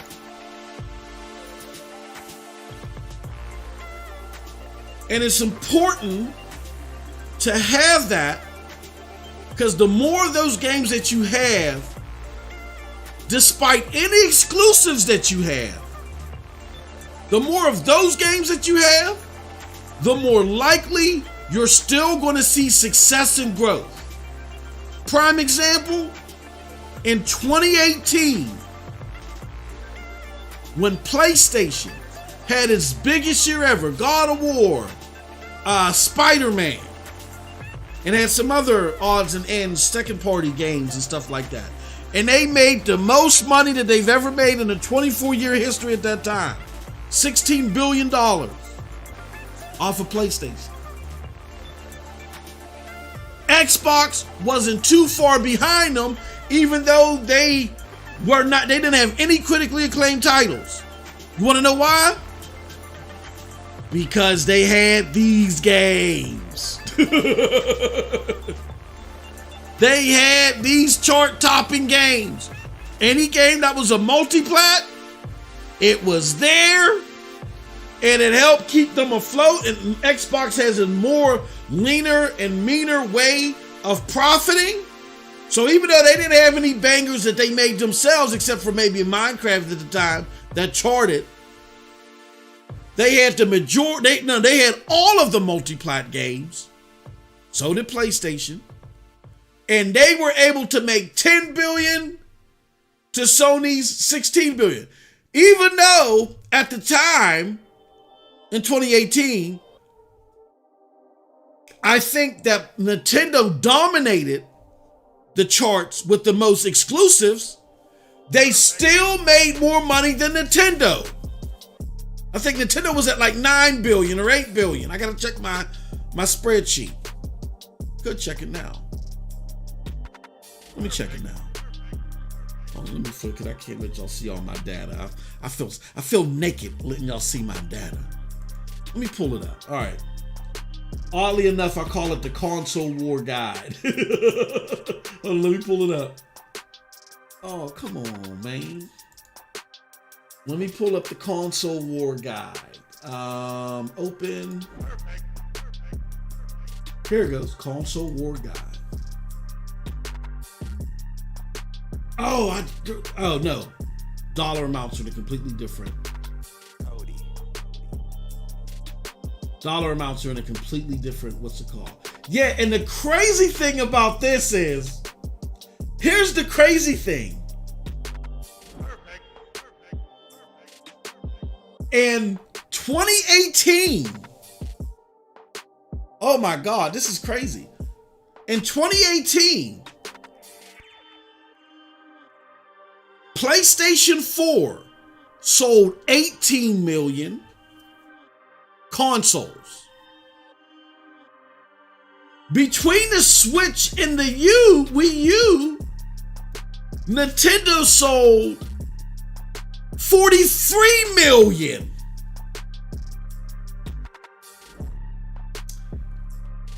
Well, I gotta double check that. That could be wrong.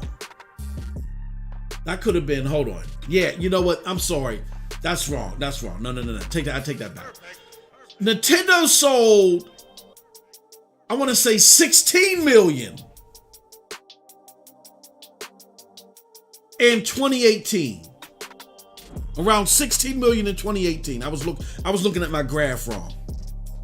So Nintendo sold 16 million. PlayStation 4 sold 18 million. And when I say Nintendo, I'm just regulating the Switch. My Wii U numbers are for something completely different. So ignore that I even mentioned the Wii U. And Xbox only sold 7 million. But they still made more money than Nintendo that year because they had more of the multiplats. And that's where you make your money. Most of the money that's being made is in your multiplat acquisition. Your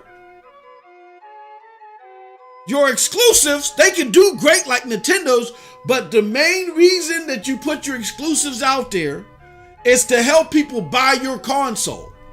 So if you have a platform that people ain't got to go to a retail store and buy, that negates your need necessarily for an exclusive lineup.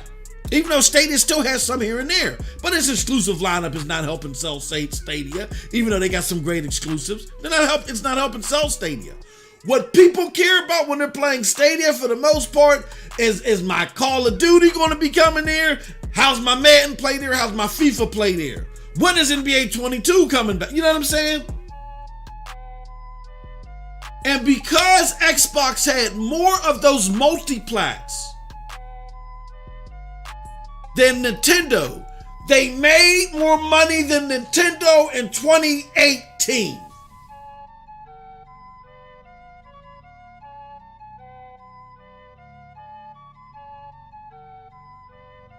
How about them apples? As you can see here, I don't have 2018 NPDs, but you know, it's been like this. Nintendo has dominated the NPDs, even back then. It's the same games. Breath of the Wild or Super Smash Bros., whatever the hell they got on their platform. They dominate with the most exclusives on NPD. But because Xbox had more of the multiplats, they were able to make more money than Nintendo. It just so happened that not only did PlayStation have all the multiplats as well, but they had some showtified bangers as exclusives. So they were number one, but Xbox ain't complaining being at number two at 10 billion. Sony of all time reaches 16 billion. You have no exclusives to compete in that year. You're skating solely off of multiplat sales, and you still do 10 billion? So that's why NPD is important, even though well, I don't want to say solely, for the most part, we're gauging multiplat sales. And I get a lot of my colleagues didn't understand that, but hopefully they get it now. Because being acclimated to the stuff and being considered credible are vital. All right? So let's go back to the article. In the article, these are the numbers that you saw. And again, this is great for Stadia's demographic, who are the people that buy these games. 33% when it comes to those top 20 games. These are the results from October. 17% for GFN, 8% for Luna, 8% for Xbox. So as far as the current games that were out at that time, Stadia was ahead of its peers, and that's what it needs to be at this litmus. If this is a representation of their core demographic, they need to be on top. Just like GFN needs to be on top on a representation of its core demographic, and it is. When you look at the Steam games, it heavily favors GFN, and so on, right? Year to date, topping multiplats. Stadia was at 57%, GFN is at 29%, Luna was at 29%, and xCloud was at 14%. So going from January all the way up to October 2021, those were the percentages. And lastly, rolling calendar year from October of 2020 to October 21, Stadia was at 57%, had 57% of those top charting multiplats. GFN was at 14, Luna was at 14, and Xbox Cloud Streaming was at 14. A significant gap for Stadia, which is important because this is their demographic. This is the demographic that they're focused on, not necessarily these other platforms. The demographic that they're focused on feed these charts. So therefore, it is important for them to be on top here. Now, you have a situation where that's October. In November, you had a few games drop that people were interested in. And most notably, you had Battlefield come out. And then you had Guardians of the Galaxy come out. Now, Battlefield was on no cloud service, but Guardians of the Galaxy was on GFN. So the question would be, how tight would it be now in November? I was expecting it to be a lot tighter in November, particularly before Guardians of the Galaxy. And I'm here to tell you, it wasn't. Even though we had Battlefield in the mix, even though Guardians of the Galaxy, that was critically acclaimed and did chart. Guardians of the Galaxy, you can see it here. Guardians of the Galaxy is right here. It's number 7. It debuted, Did it debut on number 7? When did Guardians of the Galaxy come out? It must have came out in October. I thought Guardians of the Galaxy came out in November. When did Guardians of the Galaxy game release? Oh no, it released October 26th. Okay. So it was part of the charts last month. And that's great that it still did number 7. So Guardians of the Galaxy was number 7, which was great. It was on, the only cloud service it was on was GFN.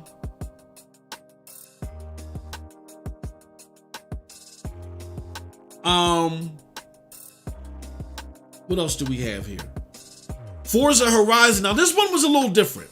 Forza Horizon 5 isn't a multi-plat, but we still wanted to count it because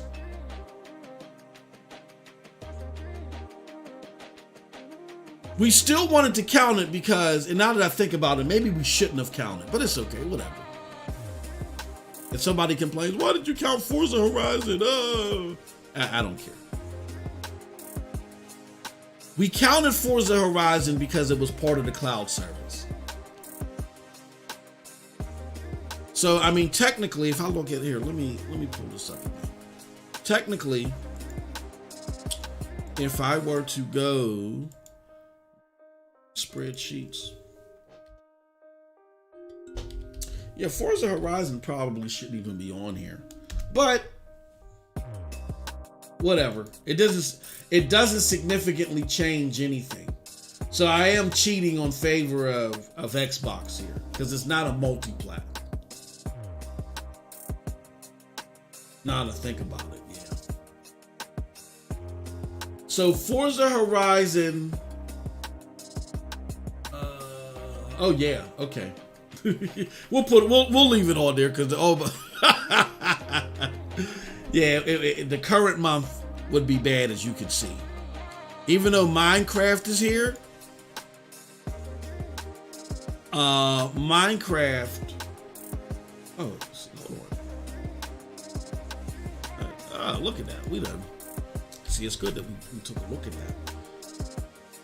So it should be 2. Really, it should still only be 1. But I got it. But before we pull the trigger on this article, we got to think about that and talk about that one. I don't know if Forza should be on there, even though it's an Xbox studio. We're looking at multiplats. We're looking at games that are available on all platforms. Like Minecraft is available on all platforms. You know what I'm saying? We're looking again at the multiplats because the litmus is if you get a majority of the multiplats that are available on the platform, if not all of them, that that serves you better. So we got to think about that one. But Minecraft isn't on xCloud. You know what I mean? So that's a multiplat. Even though it's made by an Xbox studio, it's a multiplat. So with that said, it was very shocking to see that in a month where Stadia, again, I think the month where Stadia's lineup was attacked the most was November. But even though it was attacked the most in November,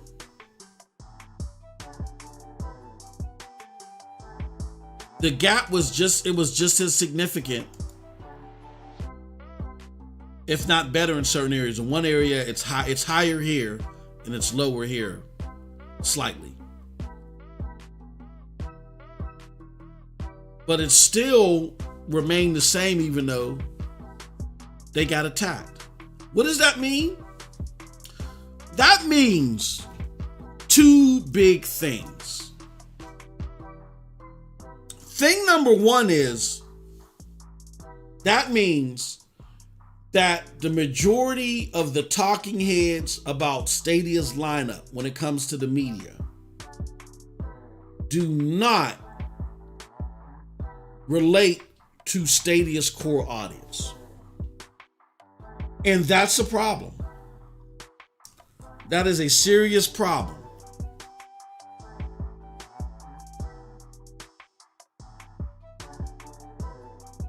The platform has an audience base and has followers.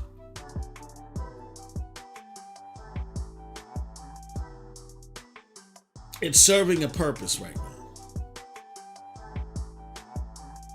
You can't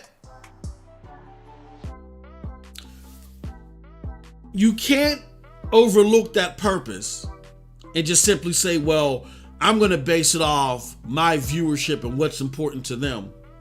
You can't do that with them, but then when it comes to GFN, Luna, xCloud, where your viewership feels just as, they feel like the other platforms are just as useless.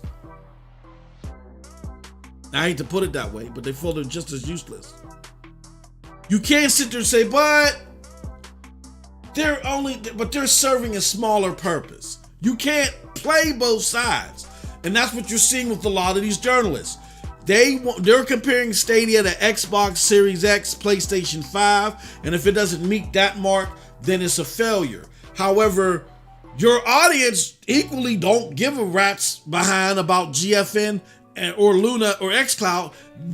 Cloud gaming to the general audience just isn't important. They either don't know about it, they don't care about it. So if you're going to be that dismal about Stadia, you need to be that dismal about all the other ones. Like when you're talking about this 3080 tier, you need to reflect on it the way that I reflected on it when I tried to argue against my mainstream friends and podcasters, some of the most notable out there. When I said, somebody told me cloud gaming will never be able to do as well as dedicated devices, and I argued on behalf of GFN without the total experience. I said, look, from what I understand, you could get 4K 60, a better performing and looking 4K 60, for the simple fact that you can bump everything up to ultra, and even these consoles can't do ultra. Oh, really? Well, how do you get it? And I started breaking down to them how to access GFN, and they told me that I was trying to sell them some Amway. They said I was trying to sell them some Avon. Told me get the hell out of here. The mainstream community just don't want cloud gaming right now. Just like at the beginning, they didn't want DRM. Now everybody loves DRM. We talked about that on Friday. I'm not going to get into that again.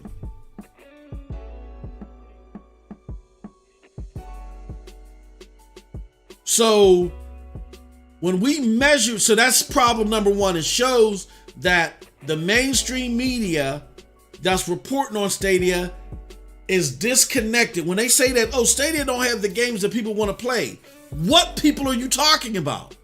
Are you a reliable source for a group of people that Stadia is not even designed for yet? Or are you a reliable source for the community? If you're a community source, under no circumstances can you be taken seriously. I'm sorry, I know I'm being compassionate here, but you can't be taken seriously in saying that Stadia doesn't have the games that its demographic wants to play. Month after month after month, we've shown you that they do, which leads me to my final point before we wrap up. The fact that in its most lauded month, where people were really dismal about the platform, they were upset. Not only were they upset that they didn't get Guardians of the Galaxy, and the makers of Guardians of the Galaxy said they have no plans of bringing the game to Stadia. But a lot of us were hoping that Battlefield was coming. Day and date or at all. And that don't look like to be a thing. Even though Battlefield got pushed back to the 19th, that just happened to be a coincidence. We thought we were getting vibes, of Cyberpunk 2077 again.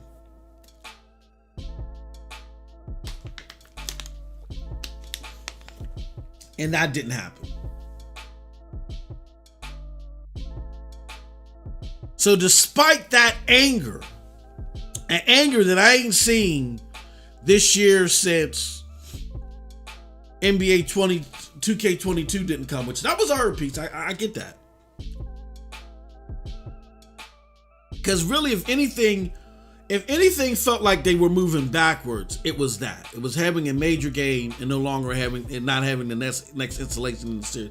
That can't be denied. That was a hurt piece. But it doesn't speak to the overall platform. But then that aspect, that was a hurt piece. That being said, despite not having that, despite all the hoopla around the catalog, they still end up with way more of the chart-topping, very important NPD games than their peers. What does that say? Does that say that Stadia is better than GFN, Luna, and xCloud? No. But what it does say is that for its core demographic, the argument of they don't have the games that they want to play, well, if that's the case, then the other ones really don't have them. And secondly, it makes Stadia's strategy very clear.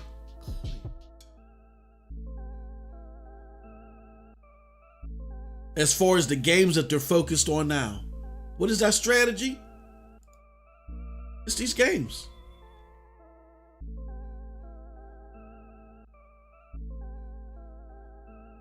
Stadia. I mean, it's these games that make up NPD.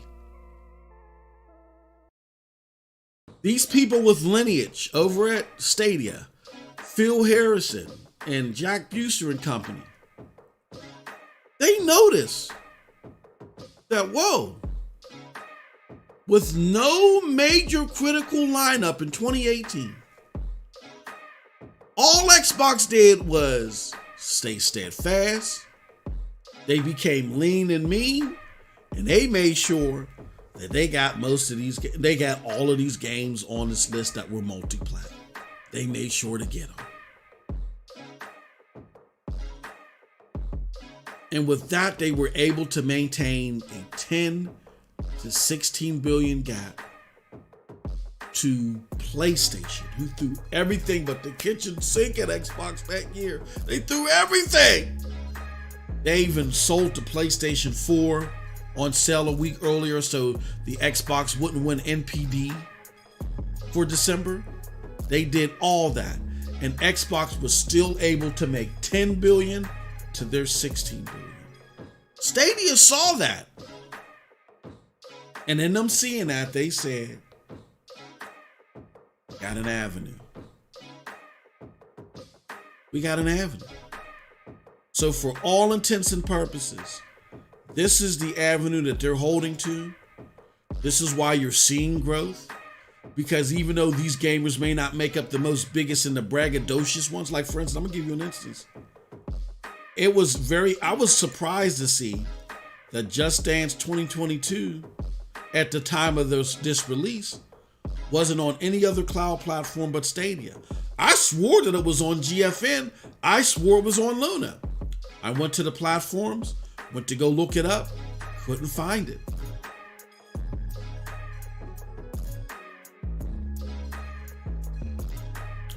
So even though Just Dance 2022 aren't the most braggadocious gamers out there, they exist and they spend money. And apparently they spend a lot of money on it for it to chart here its first month. That stuff matters. So Stadia is looking at the most successful multi-plat games that are charting here, and they're like, if that was the secret to success for Microsoft while they were building, then maybe it'll be the secret to our success while we're building. And that makes sense for them to duplicate. That's the strategy that they're copying. That makes sense. And even in a month where they were so lauded for not having those two games, they still maintain a gap significantly close to this. Amazing. Amazing, nothing short of amazing. And that's it for today's show. As far as me babbling, now I turn it over to you guys to see what you have to say about all this. All right? Get you some live gameplay here. But what do you think? You find it amazing that even though even though Stadia didn't have those two major games, they still were able to maintain the majority of games, or they were able to still maintain a wider gap of the NPD multiplats than their peers. I just knew for sure that with Guardians of the Galaxy being on GFN, I thought at least for the monthly review, it would be close.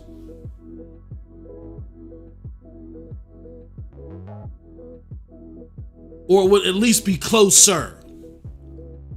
And it wasn't. Again, not to say that GFN is a failure or Luna is no, they have different demographics.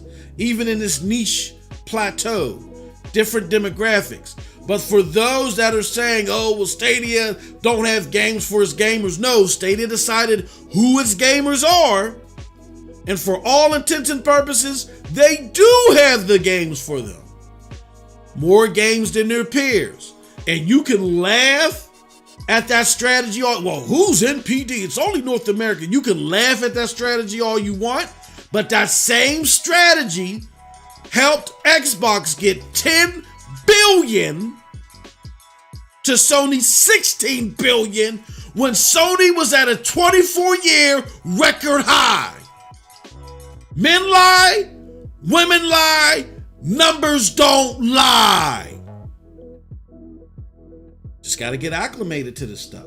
Shout out to my good brother and fantastic supporters to Consigno. I love you, brother. I love you. You bring me to tears. With the $10. He says, love your NPD analysis. Really cuts into the narrative that Stadia doesn't have the games. Exactly. If Stadia don't have the games that the Stadia gamers want, then these other people really don't have them either. You know what I'm saying, Casado? Again, I beckon back to what I said earlier. There are a group of people that Jack Buser in his wisdom already identified. Who does this? I've never heard of an exec do this. This is why Stadia is so set up for fantastic success that people like Jack Buser, even though he's in a higher position in Stadia, but having people like Jack Buser in his knowledge base really do things that can help the platform. I've never heard so much foresight from an executive. That's why I use it all the time. He said, look, you're going to sit down with our product when it comes out of the box if you're a mainstream gamer. And for the most part, you're going to sit there and say, nah, this ain't for me, Kiko. But you're going to come back years later and realize that we're so much better than what we were. I've never heard so much foresight. And that's the same foresight that can look at NPD and say, look what Xbox did. We're trying to build too. Let's mimic that. And it was so big that they did that. That PlayStation got rid of a lot of its senior brass. Brought in more statistically sound people like Kotaro or gave him a raise. And that's why you got the Jim Ryan era right now. Because the way that they move, they're leaner and meaner. They don't spend the abundance of money that the other people spend. They're leaner and meaner and they can make more money for PlayStation. That was all influenced by Xbox. So if PlayStation is taking some notes from Xbox and they're beating them, but they're realizing they're more fiscally sound as far as what they put in and what they get out. We can learn from these folks. If the console leader can do it, what makes you think that Stadia, a new platform, ain't doing it? Gotta get acclimated to the business part of it, or none of it makes sense. You understand? Who else we got up in here before we close out shop?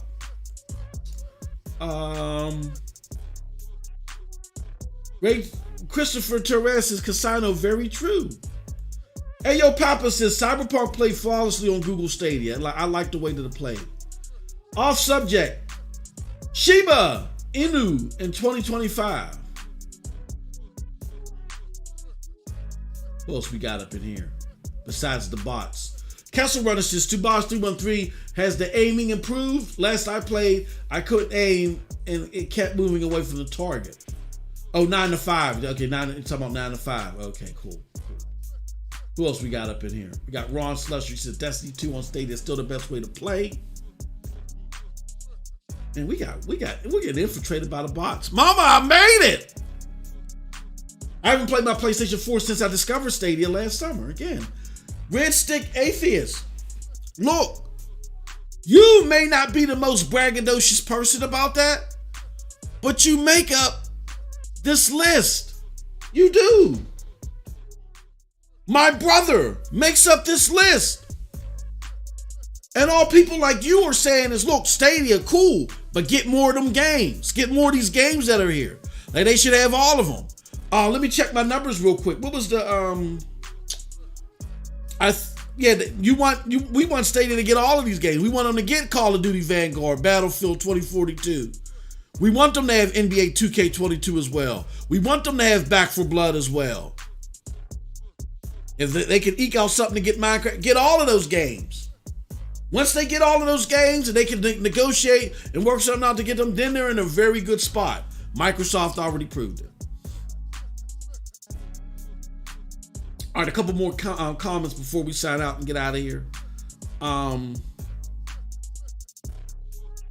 Kessel Runner says, that's where people need to understand. People at Google and Amazon, here, let me put this comment up there because this is a great comment. People at Google and Amazon are not dumb. Yes, they know where the industry is heading. Everyone is positioning themselves to get a piece of the pie. Exactly. These are the early years. And I feel bad for you if you open the box on any cloud platform and was expected the world to be handed to you. These are still the building phases. I knew that going in. Did I originally expect some things to happen more rapidly? Yeah, but then once I got better acclimated to the business of cloud gaming, I knew better. And it did help for it to click for me easier, being that I understood the broader business as well. I understood what happened in 2018, where a lot of you didn't. I understood that it took generations for Xbox to get to where they were at. So for them to drop $7.5 billion on Bethesda, Google can't do that. That $7.5 billion was built off the power of the business deals that they made that were around for almost 2 decades. But more relevantly, the Havoc, Minecraft, and some other things. It took them a while to get to that point. And that's why Stadia backed off. Like, well, you know what? If they slanging around this type of cash, like, dang, Microsoft, you had $7.5 billion in your jacket pocket. Like, oh no, we can't compete. We can't compete on that scale as of yet. We still got to get these third party games.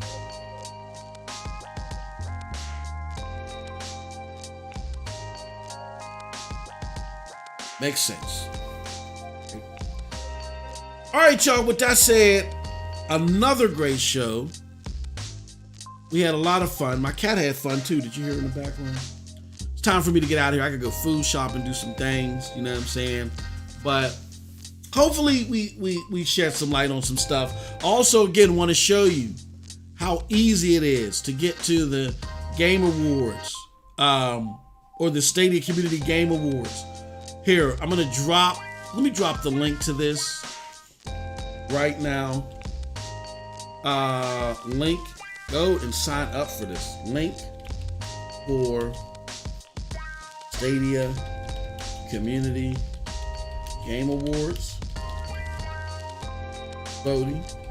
Go there right now, y'all, and just vote. Okay, leaving that right there. Share it out too. All right. And with that said, y'all, I appreciate, love all of y'all. Thank y'all so much.